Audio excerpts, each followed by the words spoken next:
Yes, he's finally in the game! The final boss of Hades is actually Hades!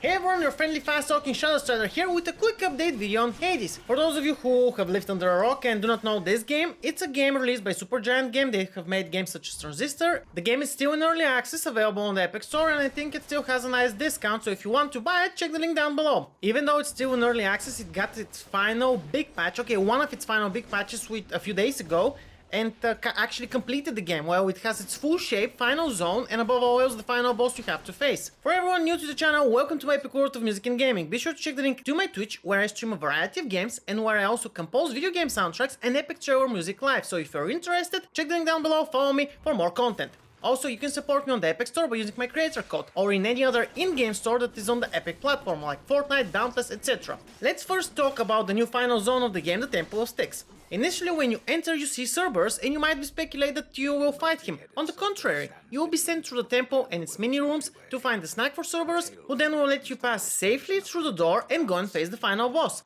Be sure to check the right side of the room, where you can find Charon and a lot of high-end and expensive upgrade options. Compared to the normal stuff he sells, here you can find anything from 100 coins up to 600 or 700. So it's a good idea to save up some coins for this part of the game. The reason is obvious, those power-ups are going to be needed to make your final boss fight easier, but before you face him or her, you have to clear the temple's rooms. Go to the left side and you'll find a couple of rooms you can start. I got the necessary item in the last room I cleared. I presume you have to clear them all regardless of their order. The rewards will also change based on the run and the previous encounters. I do not think there's a chance for you to clear the first room and go to the final boss. I'm not 100% sure, but I presume that is not an option.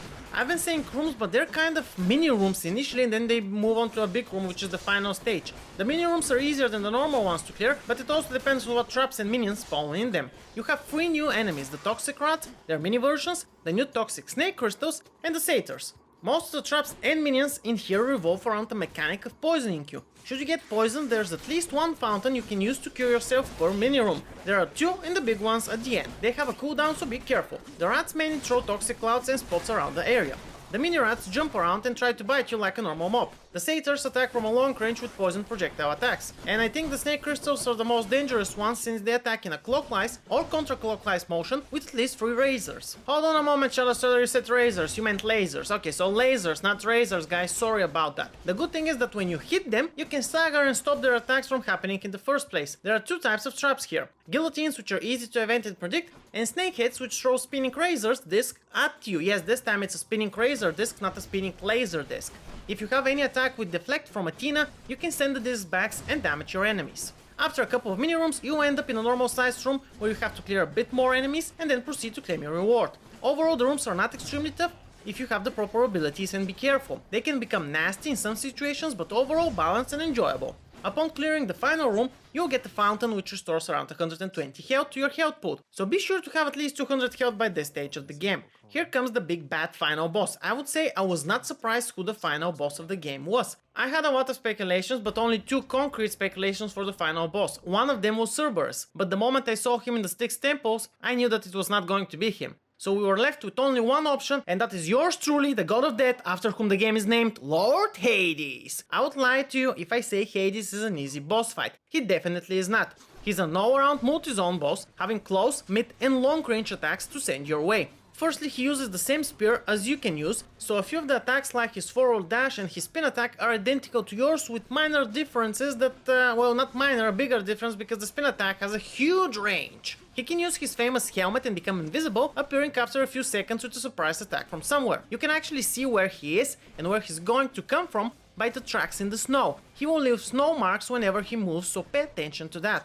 Upon exiting, he will do a charged forward strike attack. His most dangerous attack, however, are his skill missiles, which have a homing function. They are similar to the purple projectiles of the Hydra, with a minor difference. If they do not hit you, they will travel a bit and stop covering over the ground. If you do not destroy them after a few seconds, they will explode and send a 360-degree shockwave around them, which is nasty and hits for a lot of damage. You can evade through the explosion, but if there are 2 or more skulls, it might become a bit tricky. And don't forget, Hades is still trying to attack you while they explode. When you drain 1/3 of his HP, he will summon empowered minions to fight you and temporarily gain the shield. The shield will go down a bit after the minions are summoned, so do not worry about needing to kill the minions. But even if you don't need to kill them to get his shield down, I still advise to deal with them because he can spawn any minion from the game, and dealing with them as soon as possible is the advised course of action, and he can spawn more minions when he goes 1/3 HP down further. Overall, Hades is a very nice fight and a worthy one of being the last one in this game. It's not easy, it's not too hard,